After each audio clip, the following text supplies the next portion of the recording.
Olá! Hoje a gente tem um material bem rico aqui sobre oração, vida espiritual. A ideia é mergulhar um pouco mais fundo, sabe? Extrair o essencial dessas reflexões para quem já está nessa caminhada ou quer se aprofundar. Exato. Não é começar do zero, né?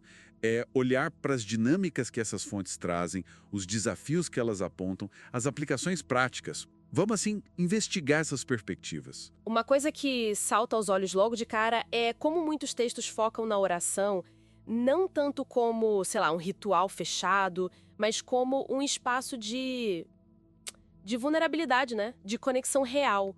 Por que será que essa ênfase no diálogo, na dependência, aparece tanto? Olha, parece que a visão principal ali nas fontes é que a oração é o canal mestre para um relacionamento íntimo com Deus.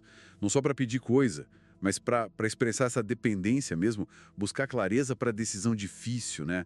E, claro, achar força espiritual. Força para os desafios. Isso. E tem um ponto que volta sempre. Usar a oração para lidar com ansiedade. Tipo, entregar conscientemente as preocupações.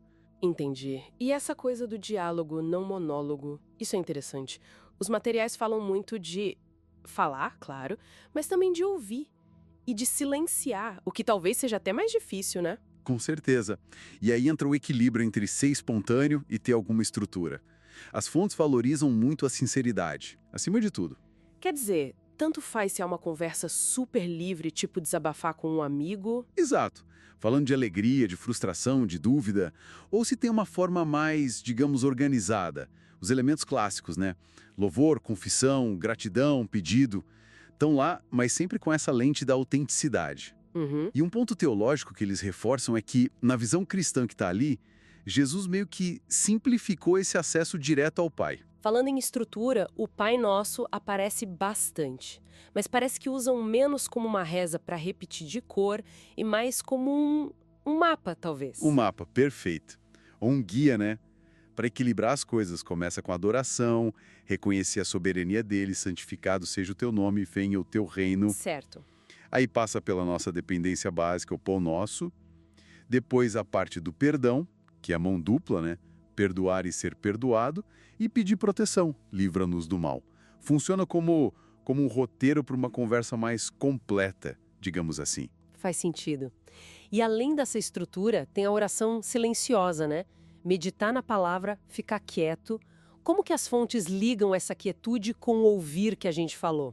Olha, a sugestão é que nesse espaço de silêncio, de simplesmente estar ali presente, é que se abre a chance de discernir alguma direção, sentir um consolo, sabe? É um contraponto importante para a falação. E, curiosamente, a questão da postura física, se ajoelha, senta, anda, eles tratam como secundária. O que importa mesmo é a atitude do coração. Interessante. E tem outra dinâmica. Orar sozinho versus orar junto, em comunidade. O material parece valorizar os dois, mas para coisas um pouco diferentes. Sim, sim. A oração em grupo aparece como fonte de força mútua, de unidade, sabe? Aquele encorajamento coletivo. Aham. Já a oração individual, especialmente aquela em secreto que Jesus teria recomendado, é vista como chave para a intimidade, para a relação pessoal mesmo, sem ninguém olhando. Uma coisa complementa a outra. Mas claro, nem sempre é fácil, né? As fontes são bem realistas quanto aos obstáculos. Além da distração, que é óbvia, o que mais aparece como barreira ali? Né? Mencionam coisas como dificuldade de perdoar os outros, sabe? Aquele ressentimento guardado, ou então pecado não confessado, erro que fica ali pesando e criando uma distância. Sim. E até orar só por motivo egoísta, né? Buscando só o próprio interesse. Isso também é visto como um entrave. E claro, a falta de disciplina mesmo, de separar um tempo para isso, é uma barreira bem prática. Pois é. E para superar isso? Lembro de ler sobre o papel do Espírito Santo e também sobre persistir, né? Exato.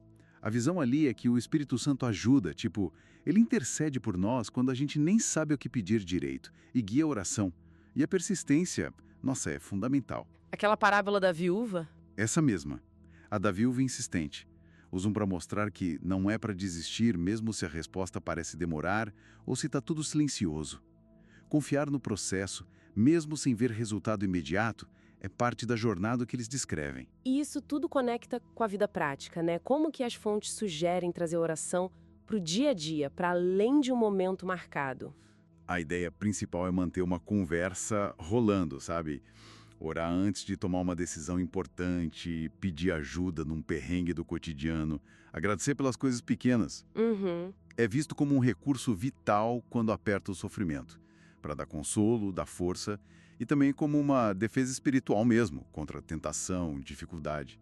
É como tecer essa comunicação com Deus no dia a dia. Bom, exploramos bastante coisa aqui. A sensação que fica é que, para essas fontes, oração é bem menos sobre técnica e muito mais sobre relacionamento, sobre sinceridade. Algo acessível, mas que sempre tem mais profundidade para descobrir. Sem dúvida, o coração da coisa parece ser a disposição interna e a vontade de continuar nesse diálogo. E talvez o maior ganho nem sejam só as respostas, mas a transformação que acontece na pessoa que ora, que conversa e, crucialmente, que também escuta. Isso deixa a gente com uma pergunta para pensar, né? Se a oração é mesmo um diálogo, como será que a prática de reservar tempo não só para falar, mas especificamente para tentar ouvir, seja no silêncio, meditando ou prestando atenção nos sinais do dia, poderia mudar a nossa percepção sobre a direção e a presença de Deus na vida? Fica aí a reflexão.